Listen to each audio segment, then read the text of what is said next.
Olá, sejam bem-vindos ao Cuidando de Mim.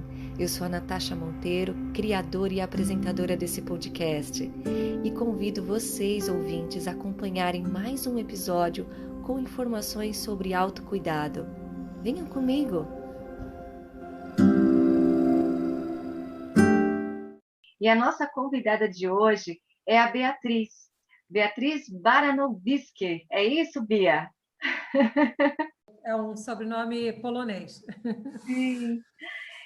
E a Bia é a nossa convidada para falar um pouquinho sobre yoga e as emoções, a dança, o quanto isso contribui tanto para a gente, no sentido de conexão com com o nosso ser, com a nossa verdade interior.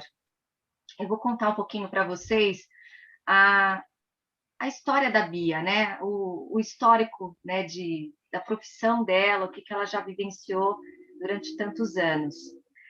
A Beatriz se apaixonou cedo pela dança e pela expressão artística. Na adolescência, dedicou-se à dança clássica, vindo mais tarde atuar profissionalmente em companhias de dança contemporânea. A dança e seus desafios despertaram interesse pelo corpo humano e as relações entre estes com as emoções. Aos 16 anos, começou a praticar yoga e, aos 29, conheceu Vedanta, visões de mundo e estilo de vida que abraçaria integralmente para si. Formou-se em fisioterapia, cadeias musculares GDS, coordenação motora, pilates, yoga. Ela tem 3 formações, experiência somática, e trabalhou por 7 anos coordenando e ensinando o projeto Arte de Céu, da arte de viver para crianças.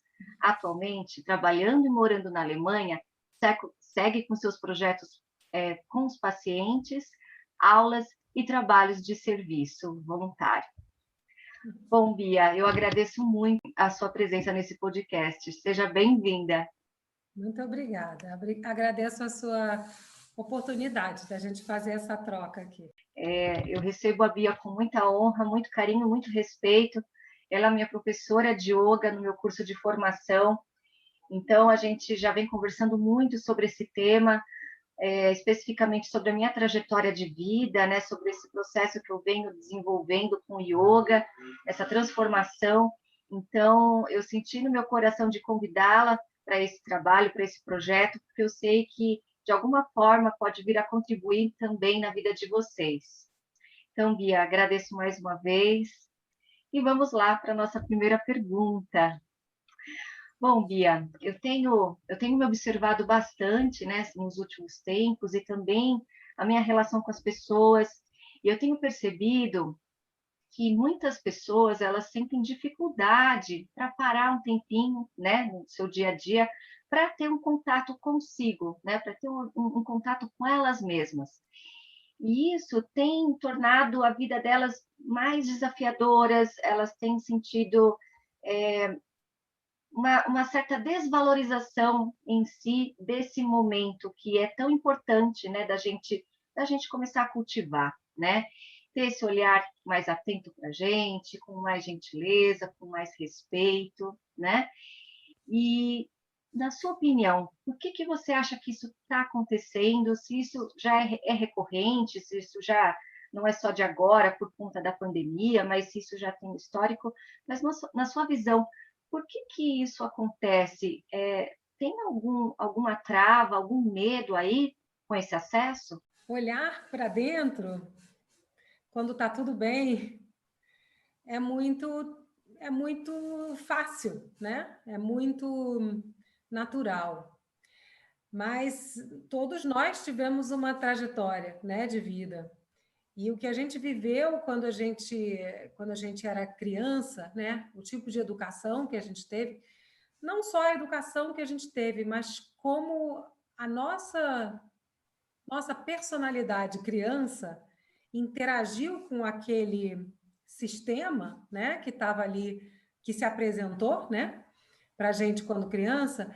Essas memórias dessa época, né, essas memórias bem primevas, né, a gente acaba carregando com a gente.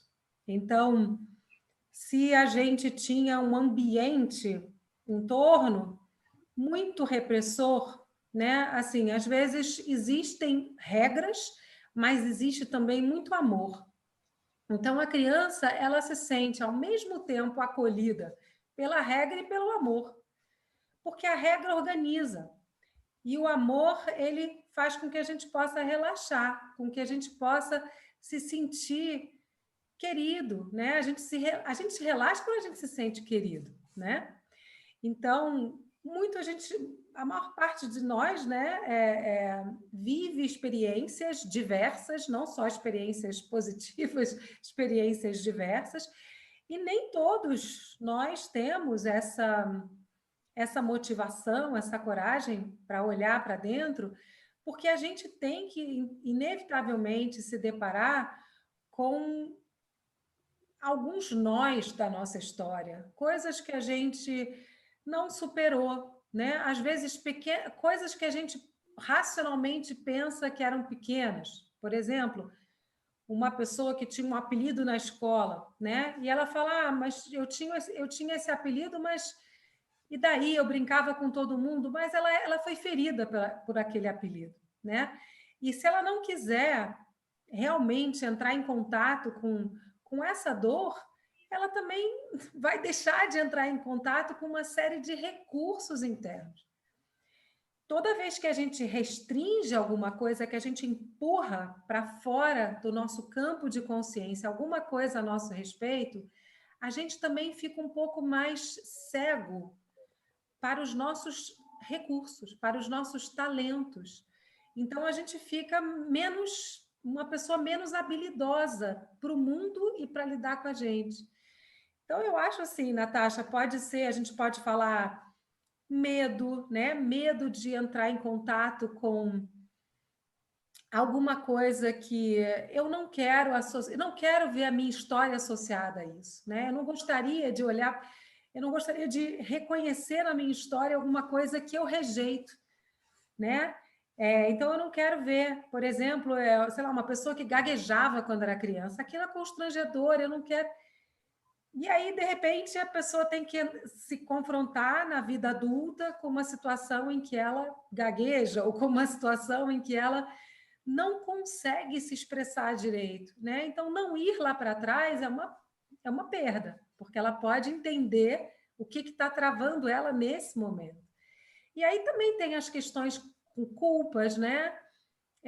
Às vezes, a criança é pequena e ela fez alguma coisa quando ela era pequena, sei lá, empurrou o amiguinho, fez alguma coisa que, de repente, nem foi tão grande para a pessoa, para outra pessoa.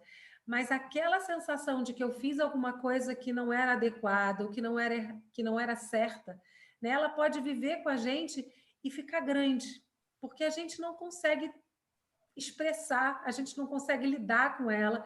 Aquilo vai ficando como um conteúdo mais denso. A vergonha também, né? Às vezes a criança passou por uma situação em sala de aula, ela falou alguma coisa e as pessoas riram dela, né? E aí ela ficou com uma trava na expressão. Todos nós temos eventos assim na nossa vida. E para a gente lidar com naturalidade, a gente precisa atravessar essa. A gente fala, né? Não sei, eu cresci no Rio, a gente fala atravessar a arrebentação, né? Para você poder chegar no mar mais calmo, você precisa atravessar a arrebentação, né? Então, não sei se deu para cobrir um pouco o que você esperava. Sim, deu sim. Eu acho que faz sentido. A gente precisa, muitas vezes, se libertar um pouquinho, né, dessas sensações desagradáveis, na minha visão, né? Não como se tivesse que fugir disso, como se tivesse que ignorá-las, mas de alguma forma acolher, né, para tentar reverter a impressão, né? Talvez aquilo naquele momento tenha sido muito sofrido, muito difícil de se passar, mas de alguma forma trouxe algum aprendizado para a gente, só que a gente também não está conseguindo enxergar e dar espaço para essa nova forma de ver aquela situação faz com que a gente se aproprie daquilo de fato, né? Fala, nossa, eu acho que eu consegui superar essa arrebentação. Então, esse primeiro passo de estar em contato com o desafio talvez seja algo que vai, de fato, nos libertar. Não sei se eu também fui clara, mas é uma coisa que nos permite a começar a aceitar, de fato, quem somos, né? E já fazendo uma ligação com a segunda pergunta, né? Homens e mulheres pensam diferente, né? Lidam com as situações da vida de formas diferentes. Tendemos a ver em livros, jornais, revistas relacionados ao tema, que os homens tendem a ser mais racionais e as mulheres mais emocionais, mas ambos podem sofrer alguns traumas da infância, da adolescência, que pode repercutir na sua vida hoje adulta, né, na fase adulta. Mas, na sua visão, existe mesmo essa diferença, né, de trato com o seu eu, com a sua essência, né, independente de estar mais, né, ligado ao lado racional ou emocional, existe de fato essa diferença entre homens e mulheres no contato com as suas emoções, com a sua essência, ou isso varia mesmo de pessoa para pessoa? A gente não pode generalizar, né? Toda generalização é meio tosca, mas realmente, assim, não que eu esteja atualizada nesses estudos, mas eu já vi estudos, né?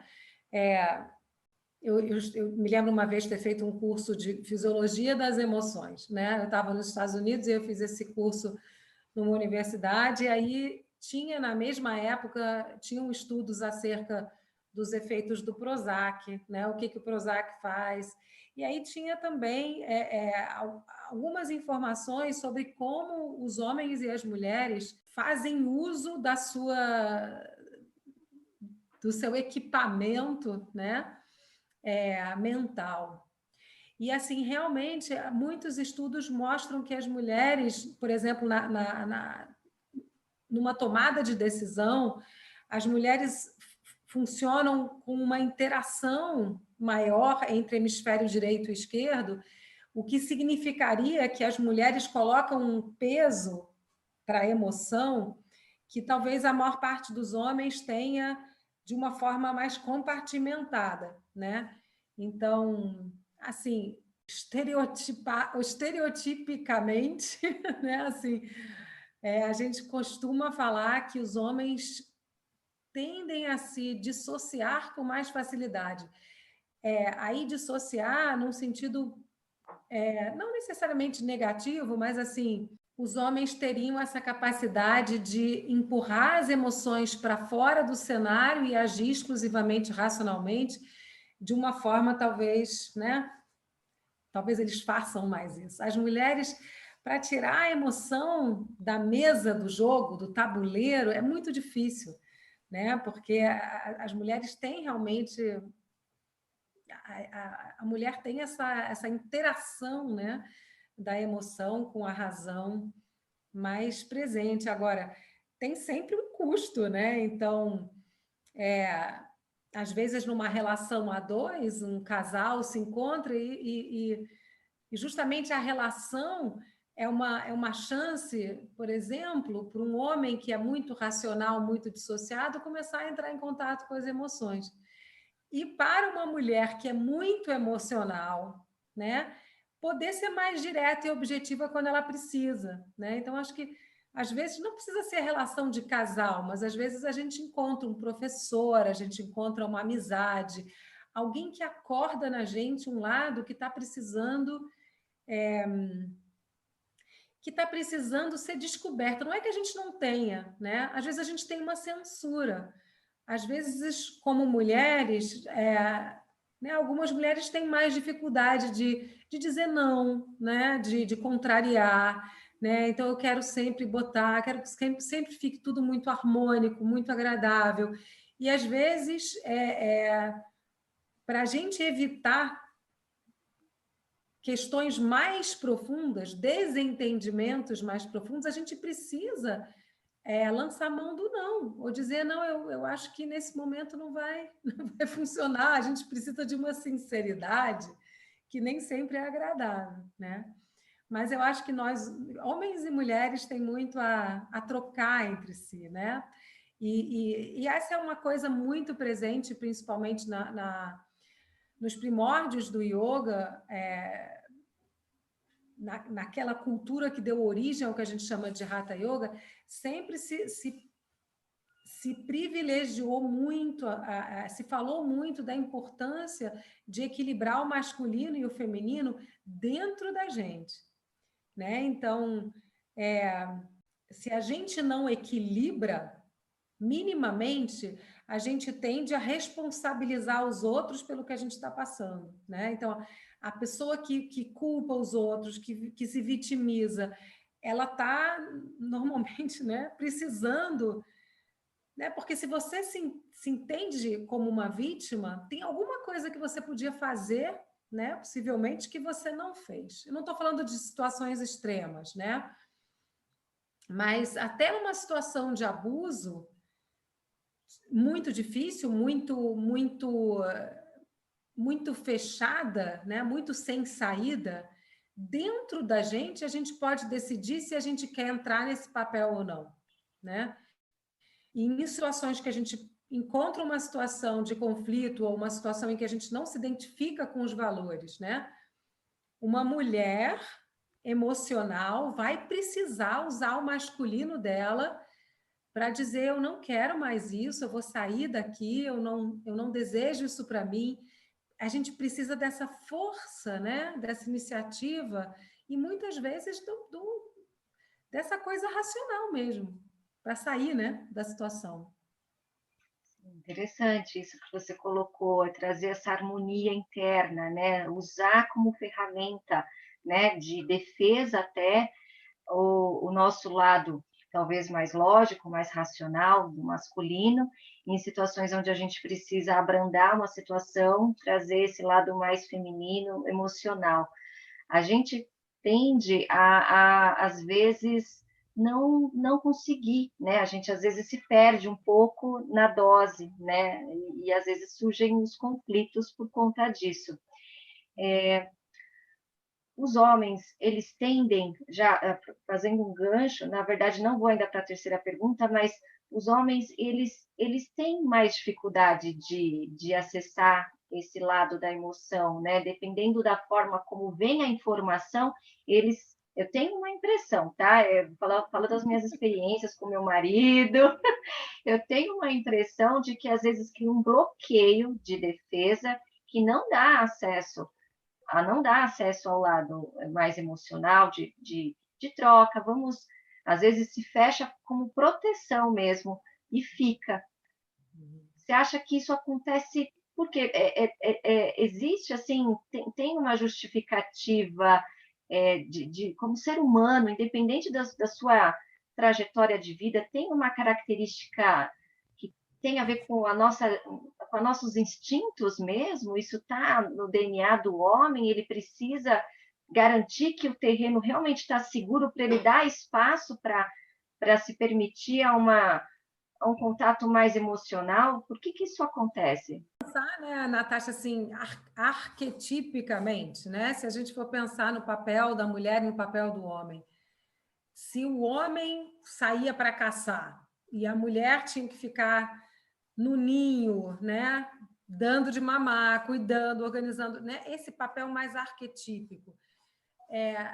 O homem que está indo caçar, se ele der muita vazão às emoções dele, ele vai errar o alvo, né? Ele não vai poder caçar com tanta eficiência. Eu acho que a gente pode se remeter a esses papéis mais arquetípicos, mas eu acho que hoje em dia a nossa sociedade ela está tão... Essas fronteiras, né? Esses papéis, eles estão tão...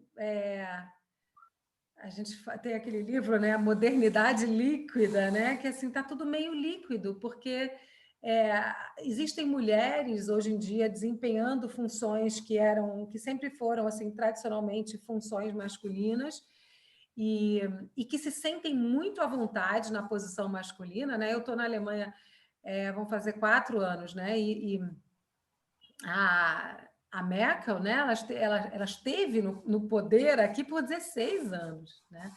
Eu acho interessante que ela não é uma mulher masculina. Ela é uma mulher, quando você vê ela falando, ela é feminina, né? Ela é, inclusive, maternal, assim. E ela se sente à vontade ali naquela função de regente, né? Eu acho ela como se fosse uma... Ela faz o papel meio de mãe mesmo dos alemães. Agora a gente vai ter votação no domingo, então vai mudar. Mas eu dei esse exemplo porque eu também, como terapeuta, eu atendo agora, eu tenho um paciente que eu perguntei para ele, né, qual é a sua profissão? Ele falou, eu sou dono de casa. E eu achei muito legal, porque ele não falou de forma constrangida. Então, existe hoje em dia na nossa cultura, eu acho que uma permissão maior para as pessoas serem o que elas querem ser, saindo um pouco fora desses arquétipos mais básicos, com vantagens e desvantagens, né? Eu acho que assim, liberdade demais, às vezes é desafiador até para os adolescentes, né? E restrição, né, demais também não é legal. Então, é alguma coisa que só cada um de nós para gerenciar internamente, para a gente poder falar nesse momento, nesse contexto, como é que eu vou me virar, né, nesse ambiente. Assim, um adolescente, hoje em dia, ele vive num mundo, né, ele tá sendo jogado num mundo cujos papéis não são muito bem delimitados como no passado, né? O que é normal, o que não é normal? As coisas estão mudando muito rapidamente, né? E numa velocidade que a gente não está conseguindo nem se organizar como orientar, né? Os jovens que estão chegando aí a enfrentar os seus primeiros desafios de sociedade, de convívio, como que eu me posiciono, como que eu posso me apresentar sem ser afetado de uma maneira negativa, sem ser discriminado, né, pelas minhas escolhas, enfim, tem tudo isso. Eu tenho percebido esse movimento e também me preocupo bastante, porque eu tenho uma filha, né, ela tem apenas 2 anos, vai fazer 3, mas ela vai passar, é uma nova geração que ela vai entrar numa geração que já está num caminho de mudança. E uma mudança da qual a gente também não sabe exatamente como é que vai funcionar. Enfim, são coisas que a gente pode falar mais para frente, mas eu acho que é o que você falou, cada um de nós vamos ter que calibrar isso. A gente vai ter que sentir no momento que talvez seja melhor para aquele convívio, para aquele ambiente, para tentar harmonizar da melhor maneira possível, né? Não tem não tem um by the book, né? Não vai ter uma lista pronta, né, do que é melhor a se fazer. Mas Natasha, só fazendo um comentário em cima do que você falou, sim. Adequado e inadequado faz parte de algo que diz respeito a um grupo, né? Na comunidade do yoga, se você encontra um professor de yoga e você fala namastê, é uma coisa totalmente aceitável. Mas se você chegar numa comunidade super de intelectuais na academia e você falar namastê, a não ser que a pessoa pratique yoga, ela pode achar estranho, né? Então, adequado e inadequado depende muito do contexto, né? Existem bolhas de realidade. Então, até aqui, morando fora do Brasil, eu conheço muitas pessoas com mãe brasileira e pai alemão, são misturas. As crianças, inclusive uma delas, né, já é adolescente, me falou, quando eu falo português, minha personalidade é outra. E quando eu falo alemão, eu sinto que a minha atitude toda muda, até o meu corpo muda, porque as culturas são diferentes, né? Então, é interessante isso, né? Porque a pessoa tem os dois recursos e ela e ela pode, né, se permitir ser mais relaxada quando fala o português e ser mais contida quando ela fala o alemão. A gente vai se adaptando ao meio mesmo, né? A gente tem que sentir aí o que nos dá acesso, até onde a gente pode ir. Tem razão, é uma boa observação isso. E já entrando nesse contexto, né, de como que a gente pode viver, então, como se relacionar de uma forma mais leve, seja com a gente ou com o nosso meio, né, através das nossas emoções, que muitas vezes a gente não consegue dar essa atenção. Que formas que você conhece, que você domina, que você acredita que pode, de repente, tornar a nossa vida mais leve e, de repente, mais interessante? Você diz no sentido de poder entrar em contato com as emoções Isso. sem ter que entrar numa tormenta, né?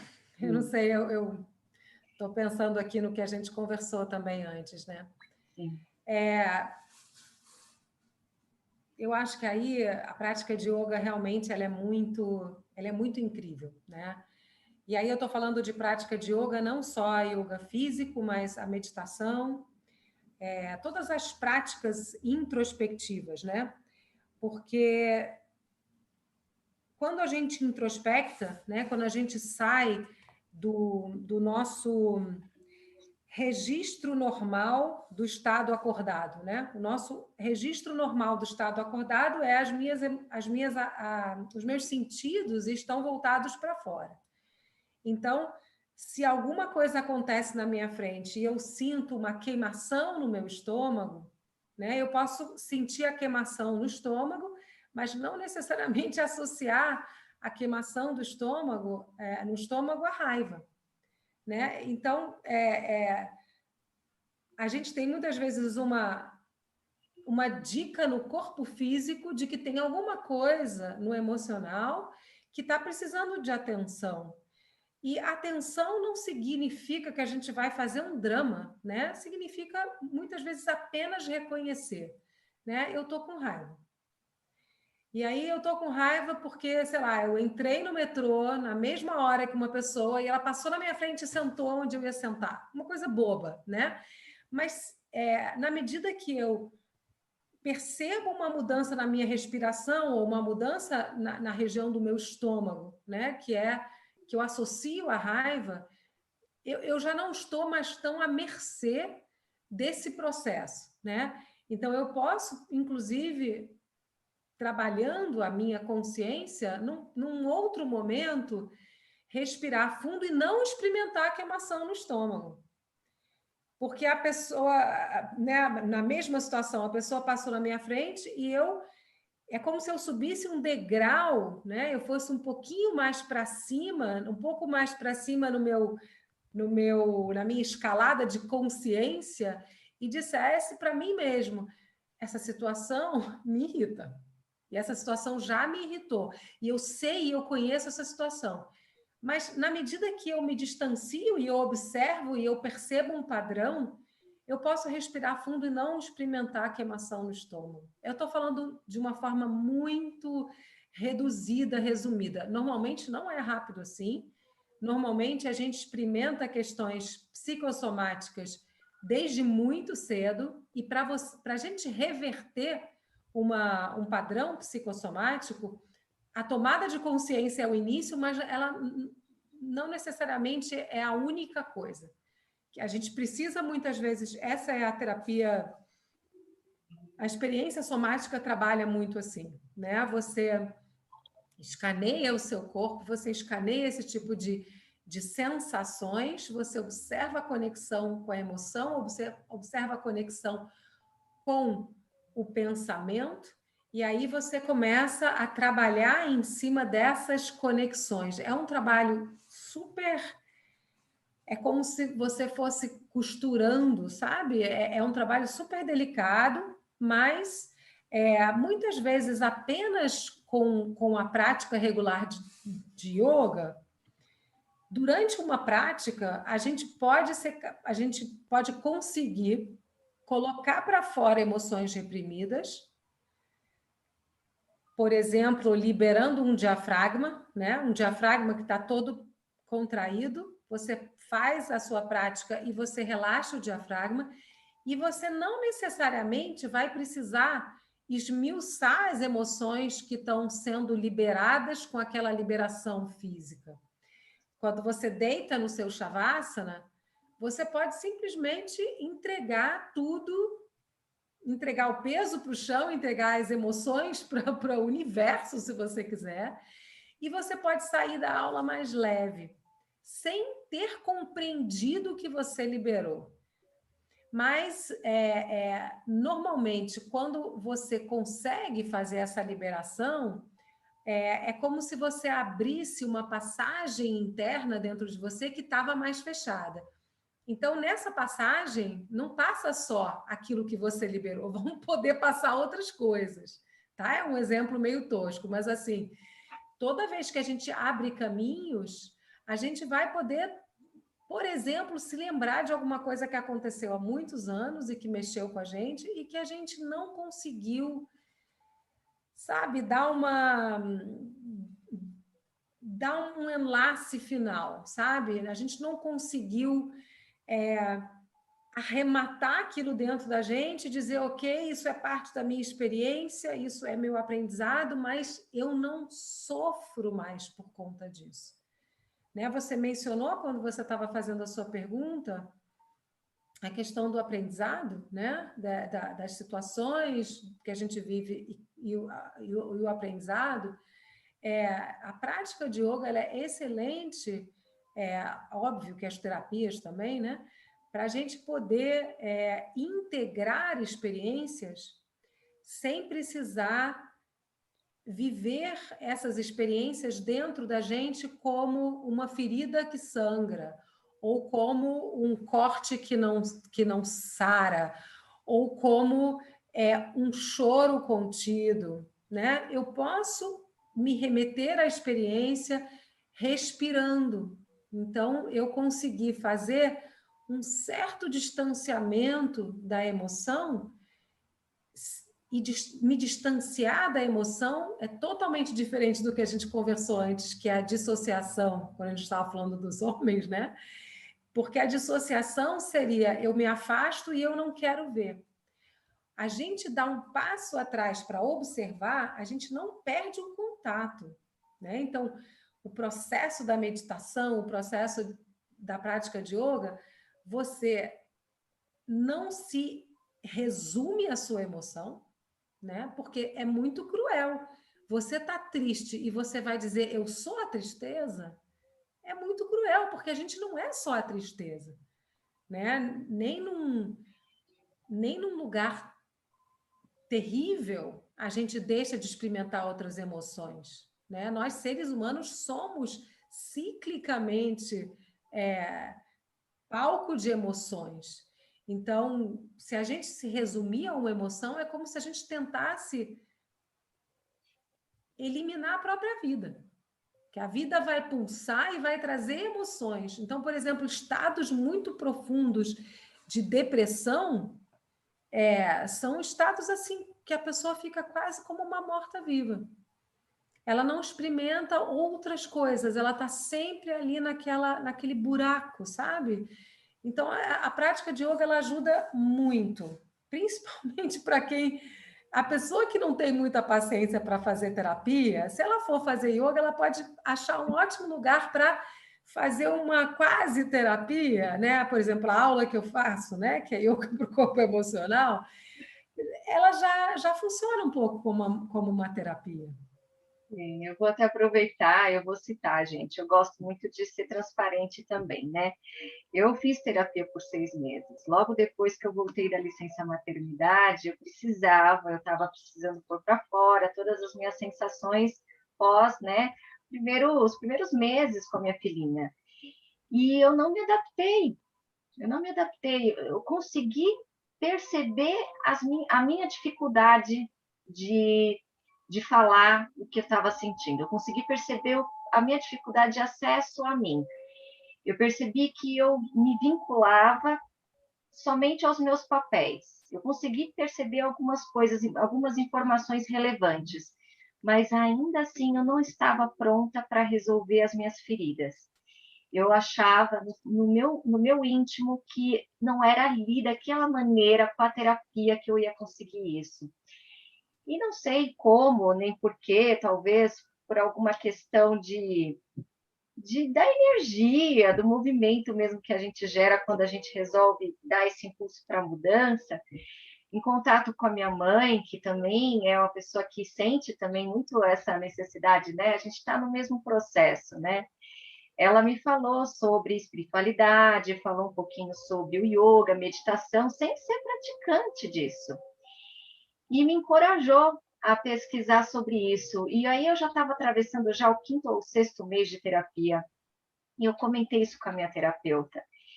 E eu falei, olha, gostei muito desse processo que a gente desenvolveu até aqui. Acho que eu estou começando a entender o que está acontecendo, mas eu sinto falta da prática. Eu sinto falta de trabalhar o que eu estou sentindo na prática. Acho que não vou conseguir só falar, tenho que agir. Então eu vou continuar nesse caminho aqui que eu acho que vai dar certo. Qualquer coisa eu volto. E não voltei. Eu não voltei, Bia. Eu descobri o yoga e o yoga preencheu essa lacuna que eu não estava conseguindo sozinha, só com a minha comunicação verbal. O yoga, entendendo o meu corpo, entendendo a minha respiração, entendendo o que me movia para a ansiedade, que eu ainda sou uma pessoa ansiosa, eu não vou deixar de ser, mas eu entendi o comportamento do meu corpo a partir do yoga, né? E isso me fez ter um certo controle, uma certa noção maior, como você exemplificou muito bem, explicando esse processo, né, da autoobservação, que eu fui percebendo que eu podia ter contato sim com a emoção, mas sem me entregar totalmente a ela. Eu poderia simplesmente falar, tá bom, até aqui eu ainda me sustento. E isso dá uma sensação sabe, de liberdade, sabe, nossa, eu consigo me manter, olha só que legal, né? Não vou me desestabilizar, eu consigo ficar até aqui. Então, é um cuidado que a gente vai fazendo gradativo, a gente conquista um pouquinho por dia, não é tão rápido, mas a gente nota, não precisa alguém falar para a gente já nota a diferença, né, no nosso estado físico, mental, emocional. Então, eu queria que você contasse um pouquinho para a gente qual é a diferença entre uma prática de yoga, por exemplo, hatha, né? Você pode até explicar um pouquinho a diferença de um hatha e um yoga emocional. Existe uma certa diferença, eu sei que tem várias linhagens de yoga, mas vamos tentar, pelo menos passar para o público a diferença, o que é yoga de uma maneira muito simples, da maneira a melhor que você encontrar para explicar, mas como a gente pode diferenciar um yoga tradicional, yoga clássico do hatha, um yoga emocional, que é a sua modalidade. Existem muitos tipos de yoga. Sim. O yoga que a gente faz, que a gente chama de Hatha Yoga, esse yoga físico, né, com posturas, ele vem realmente de muitos e muitos anos atrás, né, na região ali do Paquistão, entre o Paquistão e a Índia, mas tudo que a gente entende hoje como estilos de yoga vieram desse yoga ou do Hatha Yoga, né? Então, eu acho que eu poderia falar mais assim, eu acho que cada professor, quando o professor tem assim a profissão de dar aula como o seu dharma, né? Como alguma coisa que ele entende que ele está fazendo um serviço, né? Yoga deveria ser sempre serviço. Mas tem algumas pessoas que não têm tanto esse contato com a prática, né? De dar aula como serviço. Algumas pessoas sentem isso muito profundamente, algumas pessoas só vão sentir isso depois de um tempo, e algumas pessoas que começam a dar aula e falam, não é o meu, não é a minha contribuição para o mundo, né? É uma coisa que cada um precisa desse trabalho interno, né?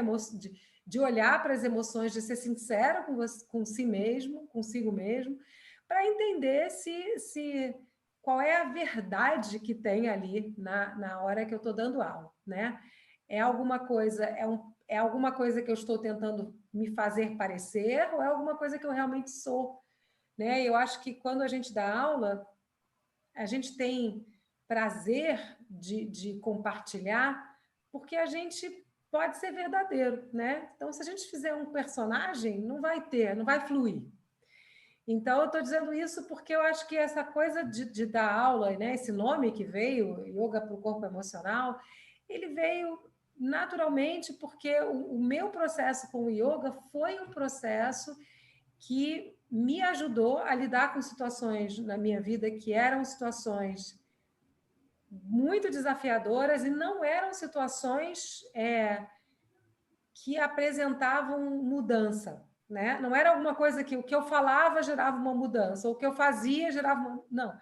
Eram situações que eram como se fossem congeladas. Elas se repetiam da mesma forma. Então, quando a gente não pode mudar o externo, a gente não tem outra opção que não seja se voltar para dentro, né? Então, no meu caso, eu diria assim, eu fui fazer yoga por escolha, talvez porque eu não tivesse escolha, porque se eu não tivesse feito yoga, eu ia estar numa situação muito difícil, né? Eu não ia ter conseguido dar passos que eu tive que dar na minha vida para viver bem, para estar feliz, para ser livre, né? Para ser honesta comigo mesma. Então, yoga para mim sempre foi uma necessidade.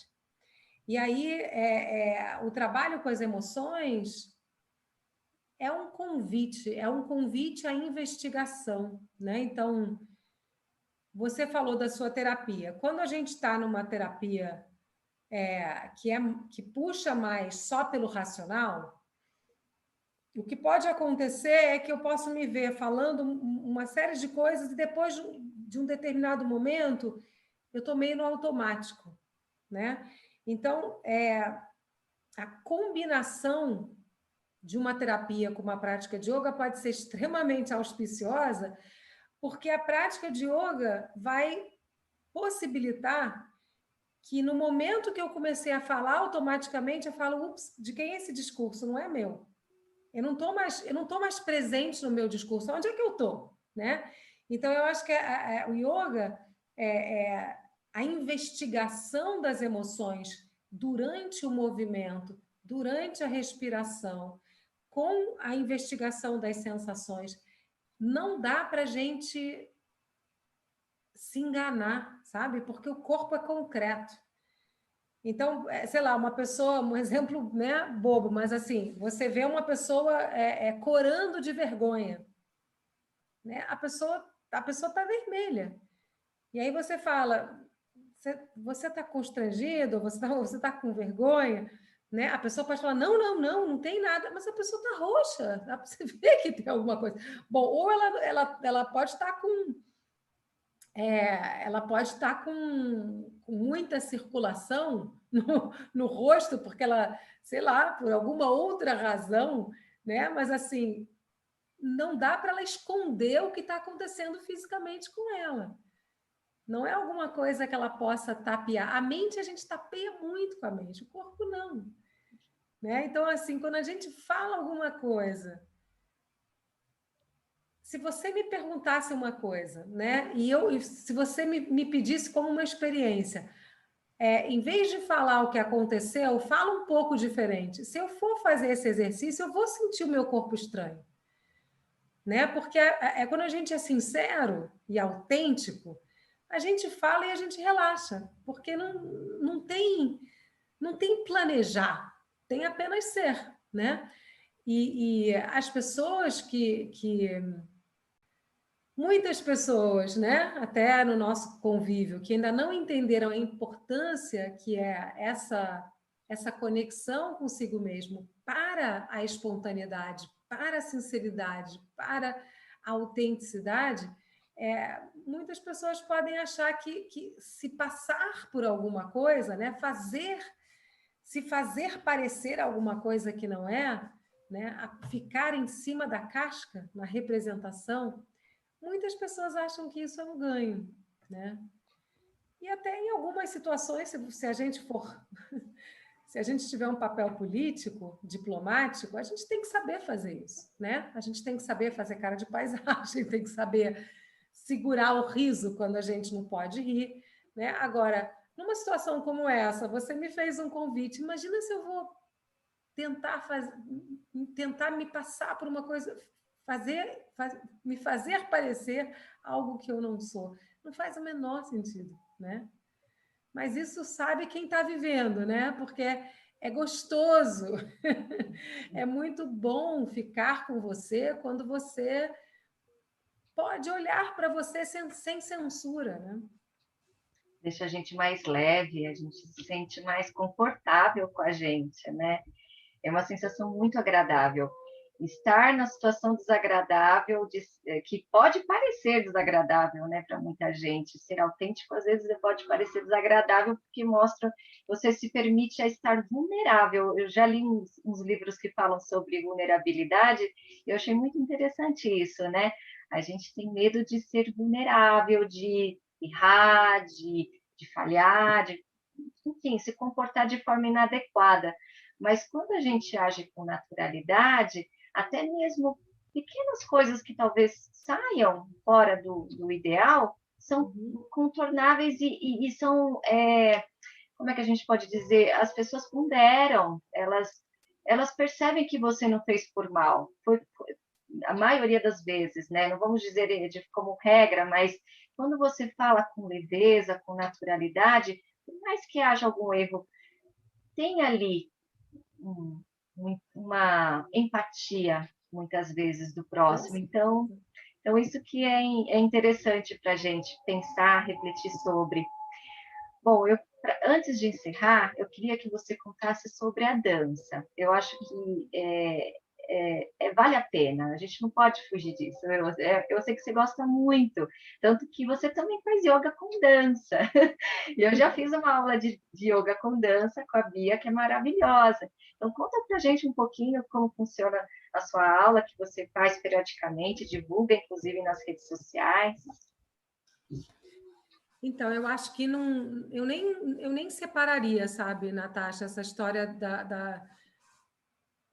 o yoga investigativo, né, que eu chamo de yoga para o corpo emocional, ele faz uso desses movimentos mais livres, né? Que a gente chama de dança, mas nem precisa ser chamado de dança. Algumas pessoas olham e falam, eu não vou fazer porque eu não sei dançar. Não tem que saber dançar. Né?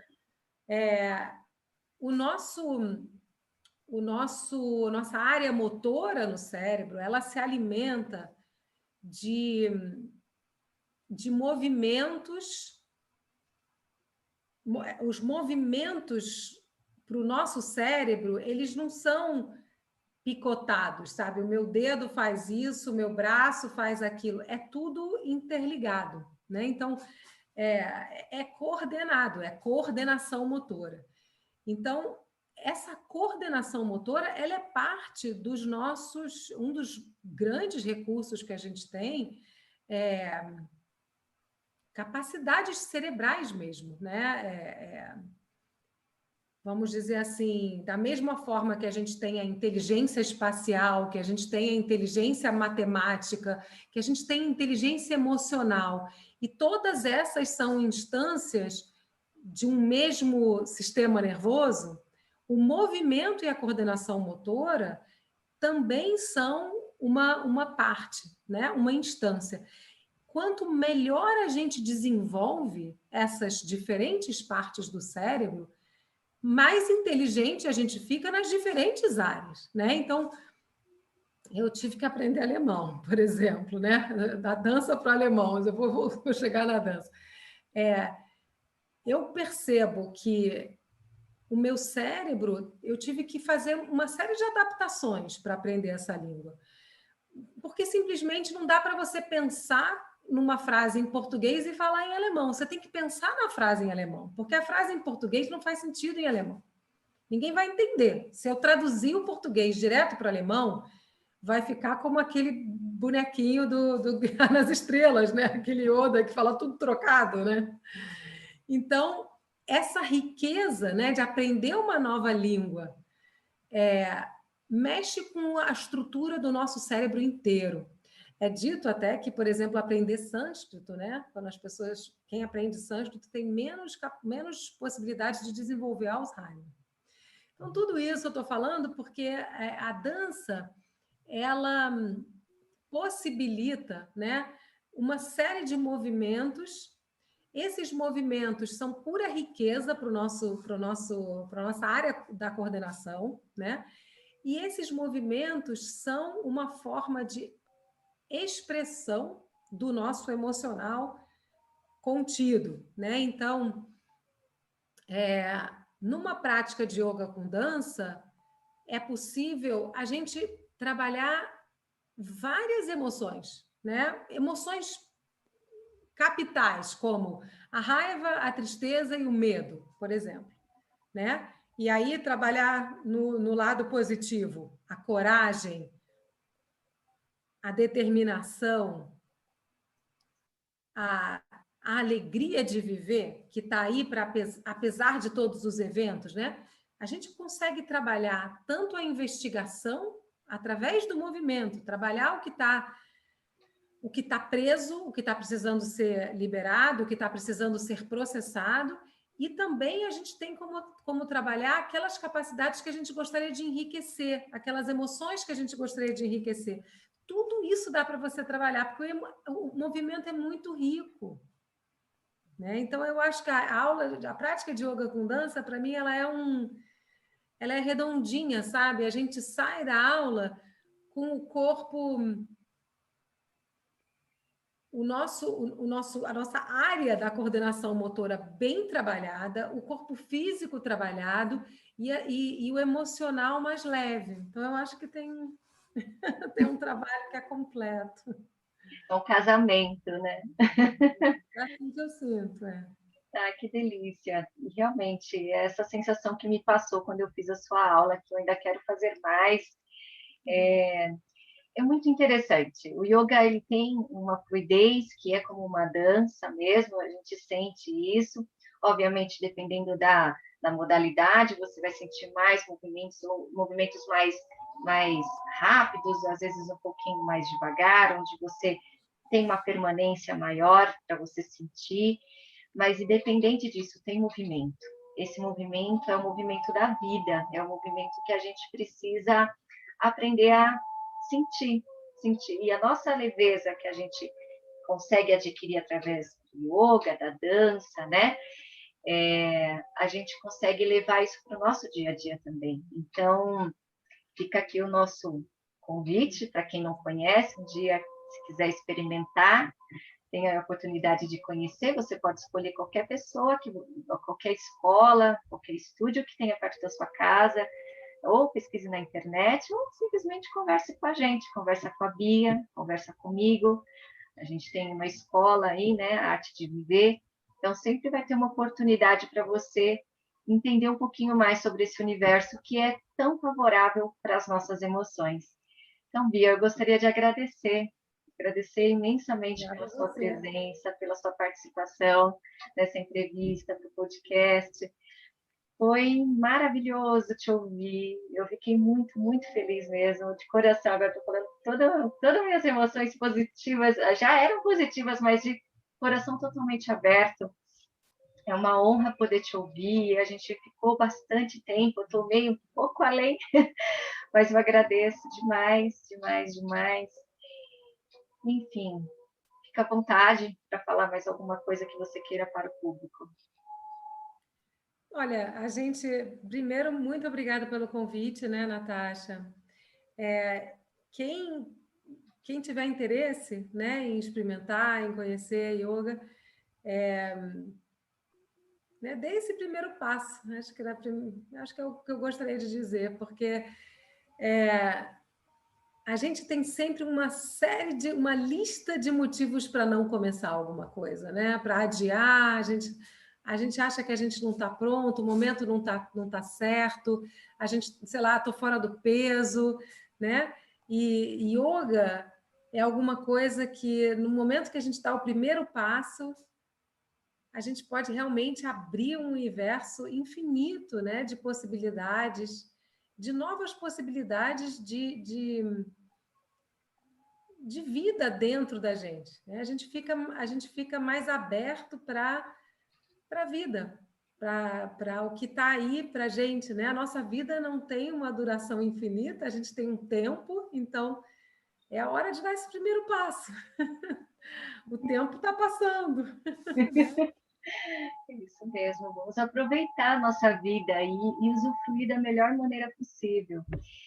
Obrigada, Bia, obrigada pela sua participação, obrigada, ouvintes, obrigada a vocês também que estão assistindo pelo YouTube. Um beijo, Bia. Muito obrigada. A gente se vê nas aulas.